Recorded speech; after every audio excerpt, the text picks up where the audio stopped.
Good morning, and thanks for getting up so early. My name's Jeff Houston. I'm with APNIC. This morning is certainly not a technical talk. It's more a talk about the industry that you and I live in and work in and play in.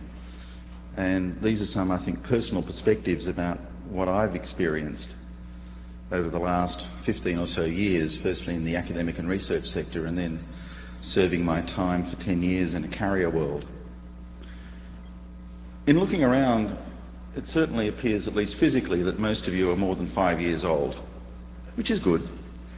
Most of you would have lived through some part of the 20th century. And what a century it's been. Phenomenal social changes. And one of the most compelling and relevant here was the rise of the communications industry. From the antecedents of the exposition of 1876 in Philadelphia with the telephone, the communications industry in the 20th century became a massive behemoth.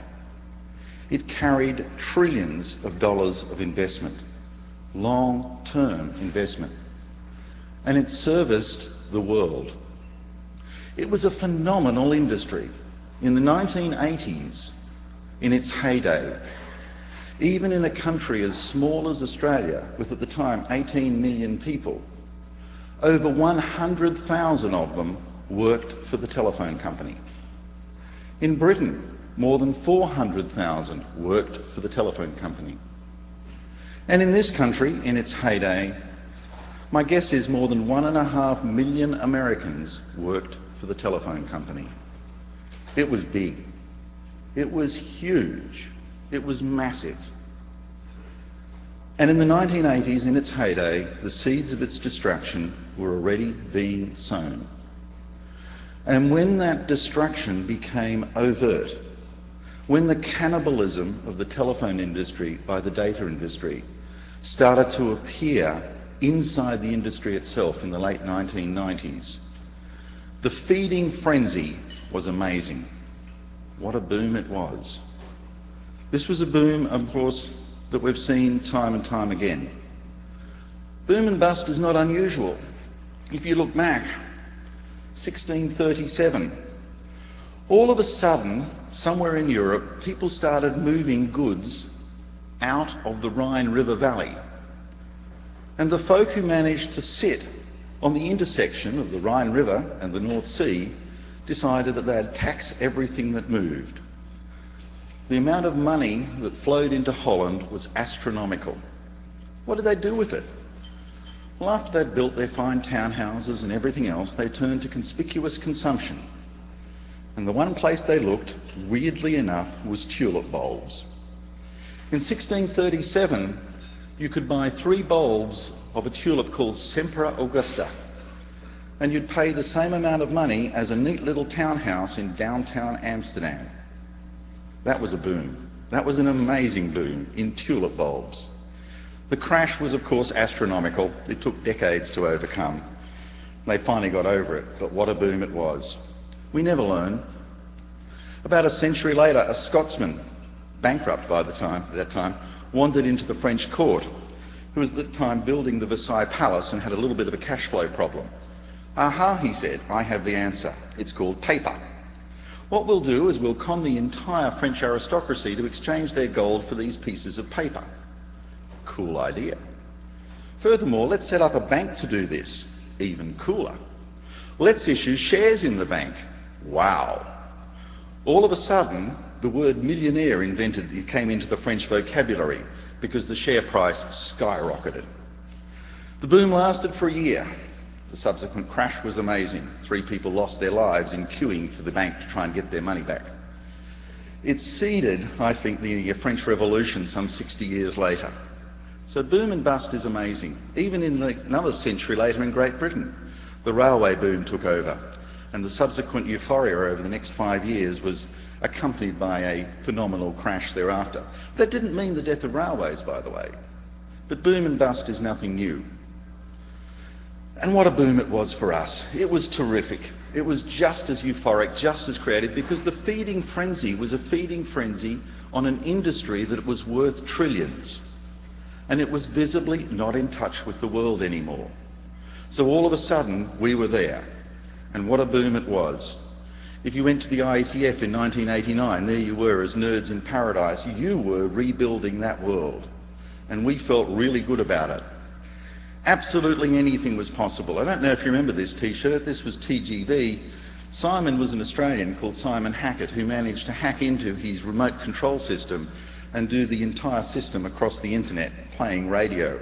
It was a wonderful time. If you can't read that, it says, in a display of perverse brilliance, Simon the repairman mistakes a compact disc player for a workstation system unit, but manages to connect it to the network anyway. And of course, we even had internet toasters, as some of you might remember. John Romkey doing an interop, burning the toast time and time again over the internet. And of course, we had arrogance. We had deserved arrogance. Anything was possible, and the old ways simply weren't there. Again, another t-shirt. This is the ATM one, misapplying tomorrow's technology today. Some of you, I hope, still have it. It's one of my treasured ones too. Happy little packets enter the shredder and broken bits emerge out of it. But the spectre of the bust was always there, and NANOG, I suppose, was one of the more prescient of these, that even before the boom really took hold, the bust was coming. If any of you went to Ann Arbor in 1996, and I didn't, but I did manage to get the t-shirt, thank you, Bill, the spectre was looming. Daddy Big Bucks was there. What sort of a boom was it? Actually, oddly enough, despite the euphoria, it wasn't that big a boom. If you look at Yahoo's index of the NASDAQ over that period, the boom prices were only approximately 3 times higher than their longer-term value. Compared to other booms in other industries, which got up to 100, 200, 300 times their base value, this was a relatively minor boom. But of course, things have changed. It's a post-dot-com boom and bust world at this point, but the lessons are no different. The boom may have come, the bust may have happened, the panic, disillusion and depression may have happened, the overreaction may have happened, but there is still an underlying industry there. But what I want to put to you today is that the underlying industry is not the same as the industry a lot of the players think they're working in. There is a fundamental misunderstanding between the true dynamics and what happens in my workplace and your workplace, particularly if you work in the carrier industry. The myths are now prevalent and are driving it. There's no doubt that things have changed. The idea that you could come into a company as a geek and go, well, you know, what we really need to do is this, that and the other. Wow, let's get some venture capital. Let's raise the money. Let's make it happen. Let's take over the world. Our share price will go into astronomical heights, is no longer the operating mode in the ISP industry. The plumbing industry is now more akin to sewerage than it is to high value add.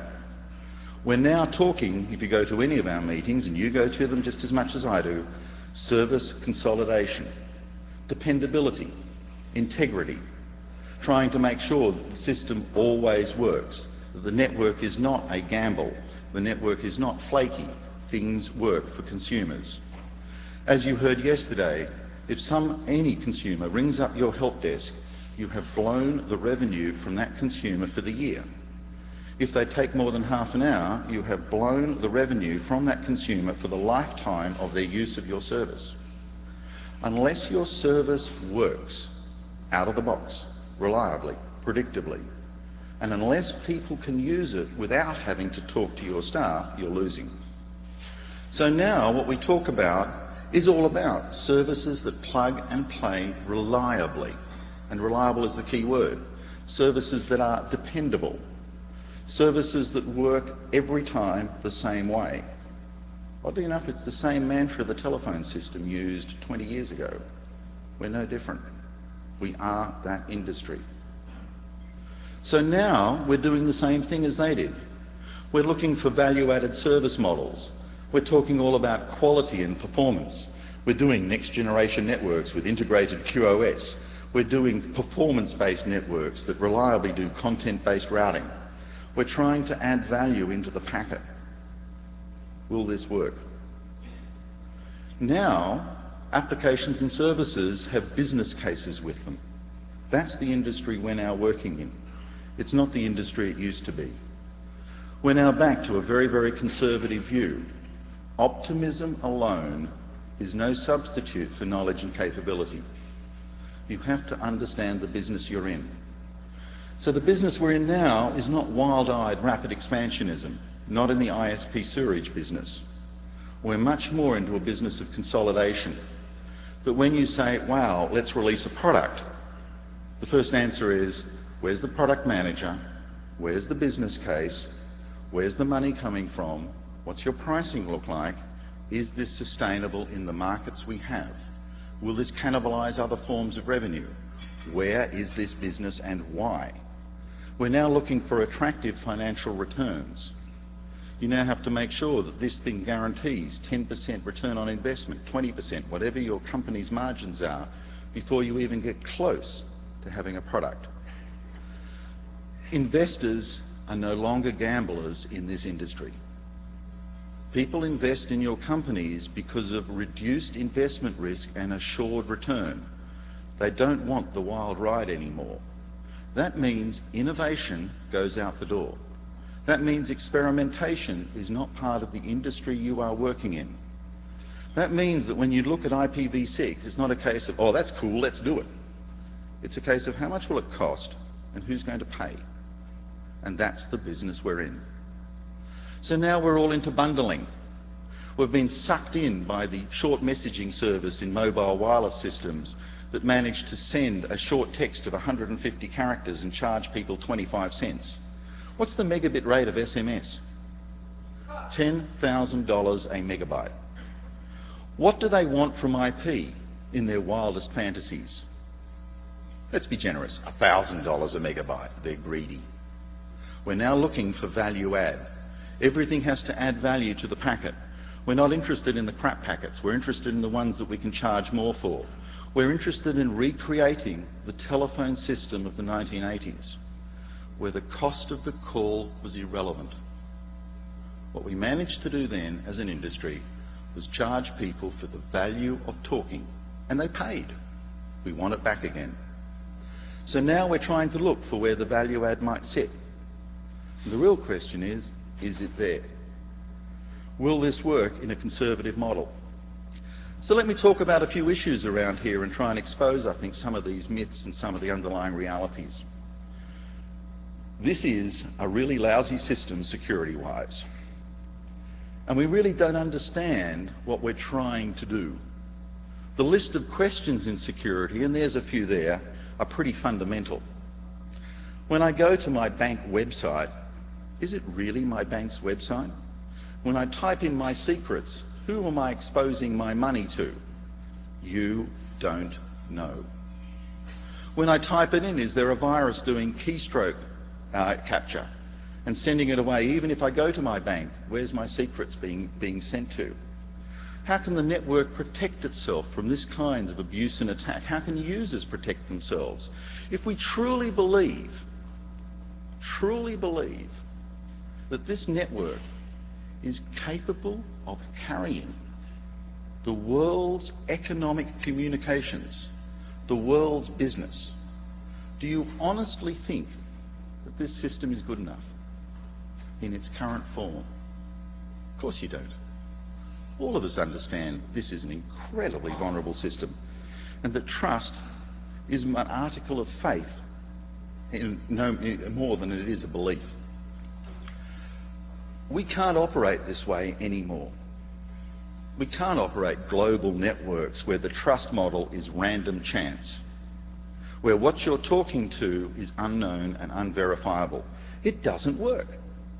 So it's pretty obvious that the industry is now focusing on this. We're trying to grapple with what is vulnerabilities. Why are there so many zombies out there?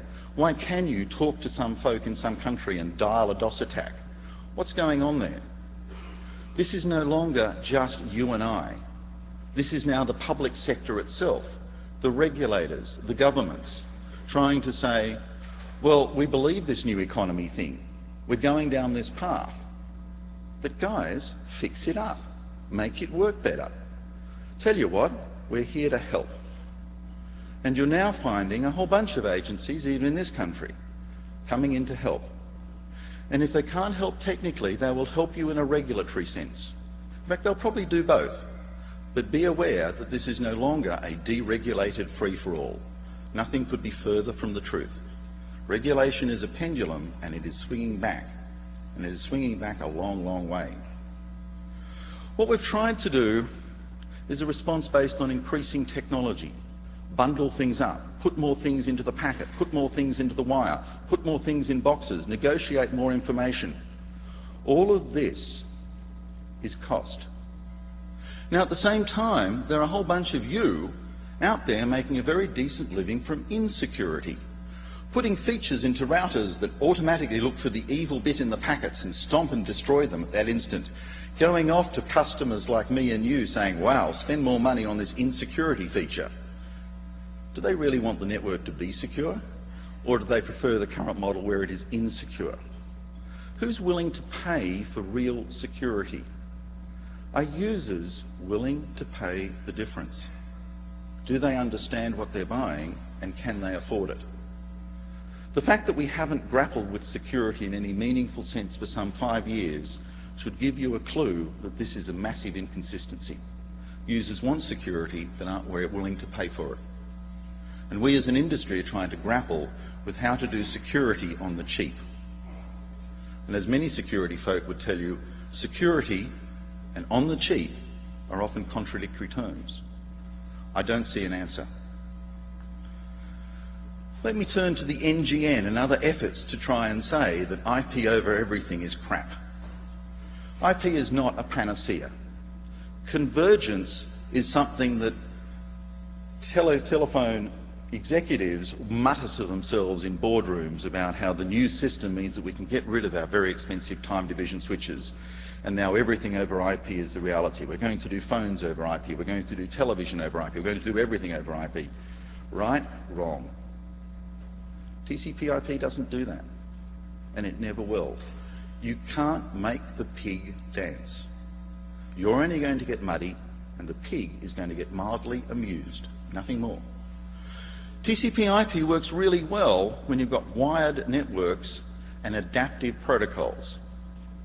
If you're trying to do resource management, RSVP style, you're trying to do things that are anti-routing. Routing is not a resource management protocol.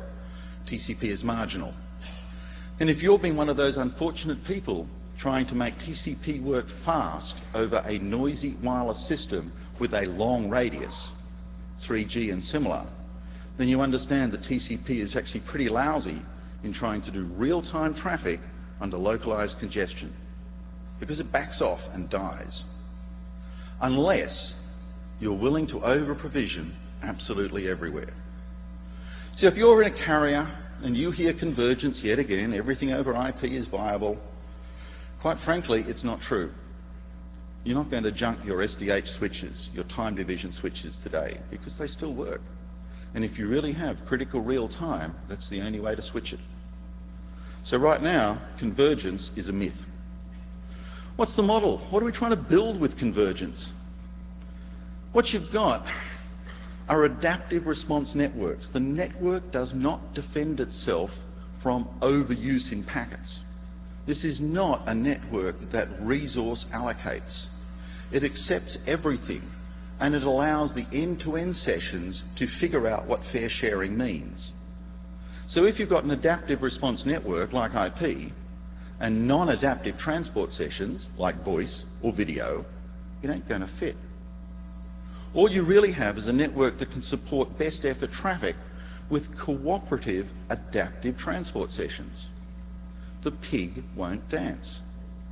And the only reason why we've had such success in IP is not because we've done a great job with voice. We haven't. We've done a great job with data, and we do. Its greatest leverage is through adaptive applications on a best effort network. Certainly we've had a lot more network. At the start of the 90s, we went down into the fibre optic labs and gave them some key performance indicators. Guys, make it go better. And boy, did they overachieve. Not only did they make it go better, but they made it go better by factors of orders of magnitude of 3, 1,000-fold. All of a sudden, submarine international cables that used to support half a gigabyte now support up to 600 gigabytes and getting higher. Dense wave division multiplexing changed the industry fundamentally in the long haul. It changed it so much that that entire industry went into glut. There was so much massive supply overhang that the economics disappeared. And at one stage on the transatlantic cables, I, out of my measly wage packet, could afford to buy a 10 gig bearer, and so could you. That was a glut. Complete collapse of the market. So okay, we solved the long haul problem. Boy, did we solve it. So when you eliminate one choke point, up comes another. And the entire thing is now about the last mile access, which is really a terrible piece of economics. Very few industries are prepared to bury their money in the ground for 25 years and get back at most 1%. The only industries that we share this with is probably the water industry and the sewerage industry. We are piping. Live with it. What about the technology side? IPv4, I don't think, was ever meant to last this long. In the original idea, we were just an experiment and the big carrier boys would figure it all out and make OSI work better for us, right? This was not meant to happen this way. But it's happened. IPv4 is the dominant and overwhelming protocol choice for this industry. And now you and I work through NATs. Overwhelmingly, it's a NAT world. And the contradictions of that are now becoming obvious to the poor old applications folk. Peer-to-peer networking is certainly challenging when you can't talk to me unless I talk to you first. And if we're both behind NATs, we can sit and do this forever and not exchange a single packet. When the NATs fail, everything fails. The services are fragile. And Skype is really the NAT successor of the non-Skype Skype, which was Speak Freely. Speak Freely died because it assumed there were no NATs. My address was my real address and you could talk to me. The twist with Skype is that it's a NAT-based application. What does this mean? We're back into complexity. We're back into cost, because complexity and cost are the same thing. So IPv4 is certainly not an easy thing to work in these days, and if you're writing applications, it's a nightmare. So even with NATs, we're still running through the address space. This won't last forever, because forever is a really, really big term. So what do? There is IPv6 out there, and in theory, there's enough address space, 128 bits, to number the grains of sand of 300 million planets the size of the Earth. There is a lot of address space. And certainly, if you're looking beyond the next quarter's financial returns, if you're looking at a long-term industry viewpoint, if you think your company will still be around, then at least you should consider the possibility of what IPv6 might do to you. Now, I'm not saying deploy it, I'm not saying make it into tomorrow's service platform. I think that's very premature, and wisely so. But I don't think you should ignore it. IPv6 is not what it was always cracked up to be. It doesn't have better security, it doesn't have better QoS, it doesn't have better anything. It is v4 with bigger addresses. And that's all it is.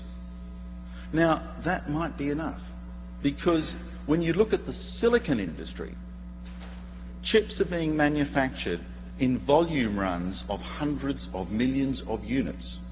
How many PDAs are going to be manufactured this year? How many hundreds of millions? A lot. All of a sudden, the volume silicon industry is stressing our model. And there's no doubt that IPv6, just with larger addresses, has a better chance of coping with it. But no one wants to pay. Hello, dear customer. You can now use IPv6 as well as IPv4. Please pay me $10 a month more. Why? Because now your mail comes over IPv6. Why? What did it come over before? Well, IPv4, and that was obviously worse. Hello, excuse me. What's the change to me as a customer? Why should I pay you more? I can still surf the web. I can still get email. Why should I pay for your IPv6 deployment? Oh, we don't deploy. There's no economics pushing deployment in the current market. So let's think differently. What kind of market are we talking about when we're talking about IPv6? I don't believe it's packets to eyeballs. I don't believe it's a laptop market. I don't believe it's a high-value market. I don't believe that IPv6 has anything to do with value-added services at all. It's all about a device-rich world. Let's think about a device-rich world just for a second. I have IPv6 on an RFID on my luggage tag as it goes through the airline system. How much money will I let my luggage tag spend? $10? You've got to be joking. 10 cents? Well, maybe. 1 cent? Okay, you got me. In a device-rich world, the communications industry that supports it has to stop thinking value add, has to stop thinking $10,000 a megabyte and starting to think 1/10,000,000th of a cent a megabyte. The full and really dramatic implication of what the words commodity and utility really mean to this industry. Because if we're going to do IPv6, you're not going to be living in a company that has gold-plated taps in the bathroom. It's a dramatically different company that works off very slim margins and ships packets simply as packets as cheaply as possible. If IPv6 is going to really cut it in this world today, the price you're going to pay for your monthly access to DSL has to be less than $1 a month. You can do that, you're in a device-rich world. If you can't do that, then I'm afraid it's NatLand for you and me. Because IPv6 is going to be all about commodity-based communications. Voice over IP, the death knell of the carriers. Oh my God, they're doing it for free. It's more than shipping voice. It's a whole lot more. The technology is fantastically good. We're now getting load-sensitive codecs. If we see congestion, we can actually back off the signal rate. There's a huge amount of abundant trunk bandwidth, so you don't need to do QoS in the core. There's these wonderful solutions in enum that actually map, if you will, IP addresses into real telephone addresses. And there's all kind of intertwining going on in various handheld devices that do all kinds of things. But it's really not the technology. It's actually about the business and the regulatory system. Carriers these days make a huge amount of money from voice, and they're not going to give in to a cannibalistic feeding frenzy without a hell of a fight. The regulatory system in most countries is based around ex-carrier people. The relationship for so many years was so symbiotic that they speak with one voice, and that voice is not voice over IP. There are massive regulatory and business issues that you're going to have to deal with. They're going to cut to the heart of what we thought was telephony and the social contracts that came with it. When everyone wants to use the phone, do phone calls work? When everyone wants to use VoIP, does VoIP work? When everyone wants to use VoIP and BitTorrent and this and that and saturate your local line, what happens then? Who do you call? How do you call them? There's a squeeze play going on, and it's a really, really dramatic squeeze play. If you take the traditional ISO 7-layer stack and start these days to put an arbitrary collection of brand names against each role player, then traditionally the carrier owned top to bottom. It was my telephone handset, you were able to use it, and I'm very gracious to allow you to use it, but it was my handset, my local loop, my this, my switch, my everything. I owned you. I charged you whatever I wanted because I was the monopoly, and the charging was a social contract. The carrier is now in a squeeze play that's dramatic. Who owns the user's eyeballs? Who really owns the user's eyeballs? Is it Google, Yahoo, eBay, Skype, the overlay networks, who have nothing to do with plumbing? They just smatter it on the top. I believe they do. Who owns the application? Well, by and large, I'd put the brand name of Microsoft there. They own it. Who owns the platform? It's the chip manufacturer. It's Intel and their crew. Who owns the last mile infrastructure? Who built it? Who set the economics? Corning. It's all fibre. And who switches? Cisco, Juniper and their ilk. So what does the carrier do? Does it define the stack anymore? Of course not. The carrier is being squeezed into a very, very small room, and it's being squeezed into a room that's called commodity. It's a consumer market IP access. There's no value add. It's just small to medium enterprise. And what if you're a struggling reseller, an enterprise ISP? Wow, what a change it's been. You're now the SME service integrator, which is a very, very tiny little job. So now we're in an industry that has massive contradictions. In Australia, one of the industrial giants of that country was a company called BHP. It started off being a bunch of farmers running a mine. That didn't work. So they transformed themselves. They became a bunch of miners, but the business transformed itself. BHP was now a steel manufacturer run by miners. Then they became a bunch of steelers running an oil business. We're actually ruled by the last generation in the telephone carrier industry. We're a bunch of telephone folk playing with IP, and we just don't get it. Any of you who've been in this business must have heard triple play by now. I want to deliver down the IP wire, voice, video and data all at the same time. Real-time television down the wire. Crap. BitTorrent 1. Get over it. Value-added service networks are historic remnants. The only reason why you're doing it is nostalgia, not reality. Get over it. Overlays are happening at the edge. It's not in the middle. The internet was never about performance and quality. It was about cheap. Remember that and learn from it. QoS in the core, and I would even suggest QoS at the edge, is a losing proposition. Forget it.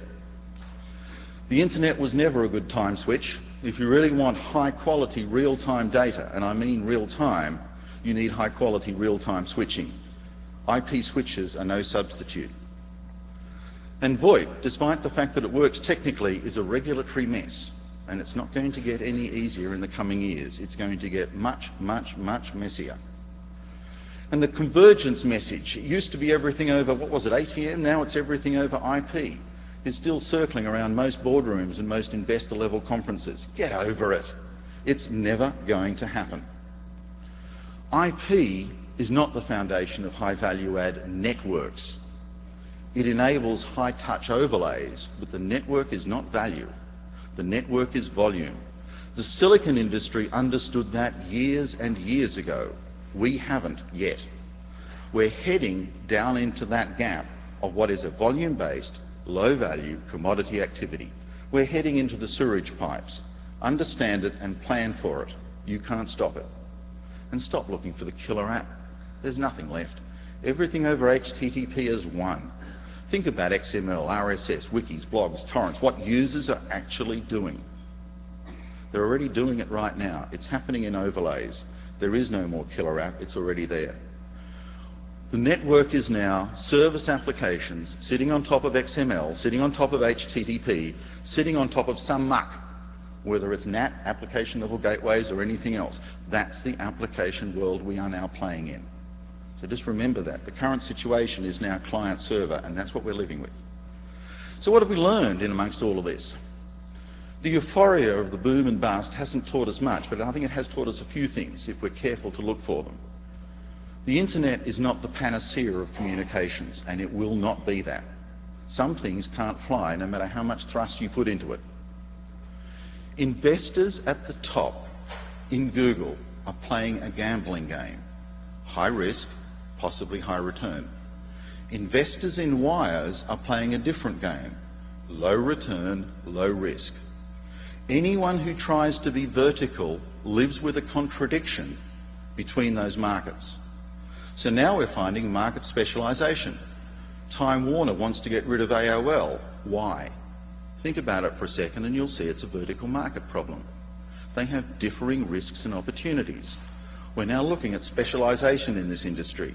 The idea that Google can reach downwards or AT&T can reinvent itself and reinvent its monopolistic situation is mythology and nostalgia. Neither will really happen. Triple play doesn't work. The internet isn't an entertainment medium, but bloody hell, it's a remarkable exchange medium. eBay works beyond anyone's fantasies because that was its power. And just remember too, that this industry is very, very young. The telephone has now had 129 years to figure it out. We've had about 10. It's very immature and there's much to learn. So what can we expect? The telephone industry has been cannibalised, and that was the first boom. There's now another boom rising. It's the battle for the user. It's between the Yahoos, eBays, Rupert Murdoch, advertising revenue. It's the battle for you and your money and the way you spend it. And there's another boom happening in that space. But it's not your boom if you're in the ISP industry, if you're in the underlying sewerage industry. It's someone else's boom. Networks are not value-add. Value-added service providers are looking straight in the eyeballs of Chapter 11. Networks are a commodity utility business with commodity utility returns. The silicon industry made the shift from value to volume. We are painfully learning that lesson right now. So what can I expect? I can expect more surprises from Google, the battle for me and my spending. And so far, they've never failed to amaze me in their short history. Neither has Yahoo, neither has eBay. I'm willing to sell this on eBay next week. I never thought that was possible. And some idiot's willing to pay money for it. Wow. Deregulation is actually a word that has no sense in today's world anymore. The regulatory pendulum is swinging back enormously because communications is a public service. So expect the regulatory pendulum to swing way, way back with massive levels of regulatory interest in everything we do and public objectives being rephrased again. Much, much more restructuring. It may not be a restructure every week in the business you work for, but it'll certainly be one every 6 months. So get the araldite or the glue together and stick it to your chair and sit down on it hard, because the ride is going to be very rocky. The new economy really doesn't exist. It's just the economy, stupid. So when you say it was all wonderful and things were going to change, no, they're not. The new economy is exactly the same as the old economy, which I actually credit to Pete Townsend way, way back at almost the same time the internet started, because Who's Next with that song on it happened in 1971.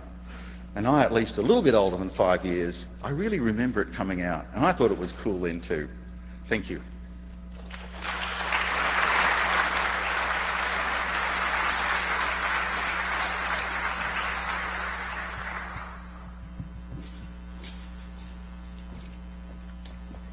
We don't have an awful lot of time, but we can probably take a couple questions if they're quick. First, Jeff, I'd like to thank you for coming to your first NANOG and presenting a talk that really, I think, does something important, raises the, the level of conversation to some meta questions that are really quite important for this industry. I was curious if you could tell me, how does everything over HTTP address the security questions that you listed? I can't answer it, and neither can the users, and neither can the industry. One of these wonderful contradictions we manage to live in. But somehow, some way, users expect more, but still expect everything over HTTP. Think of it as a business opportunity. Are IMS and IP sphere tilting at windmills? Yes. Thank you. Okay, that was very quick, so one last one. Richard Hill from the ITU. For those who don't know me, I've been involved in telecoms for about 35 years in one way or another. I have to say, Jeff, this is probably the first time I agree with everything you said. I usually only agree with 90% of what he says. I'll just give you a couple of statistics that I have, which kind of reinforce what Jeff said. As many of you know, the mobile telephone industry has had growth which is slightly faster than Internet and has about 50% more users worldwide than Internet. That's the other boom and bust. Went through exactly the same cycle as the Internet. When I left Orange, which is a European mobile operator, 4 years ago, at the when they merged or sold telecom GSM operators, they were going for about $10,000 a user. I've been looking in the papers now, they're going for about $1,000 a user. In 4 years, a factor of 10 loss in capitalization. And my favorite scary statistic for those of us in this industry is that in Europe, the average cost of a telephone interconnect is about 3 euro cents a minute, about 3 US cents a minute. Well, guess what? The average cost of a kilowatt hour is about the same. How many kilowatt hours in 1 minute of telephony? Thank you. And one very last question, Paul. This is not a question. I just wanted to point out to Jeff and the audience that ATM t-shirt is for sale again. We are printing them at ISC. You can visit our website and order them. Oh, thank you for the t-shirt. That was wonderful. Thank you.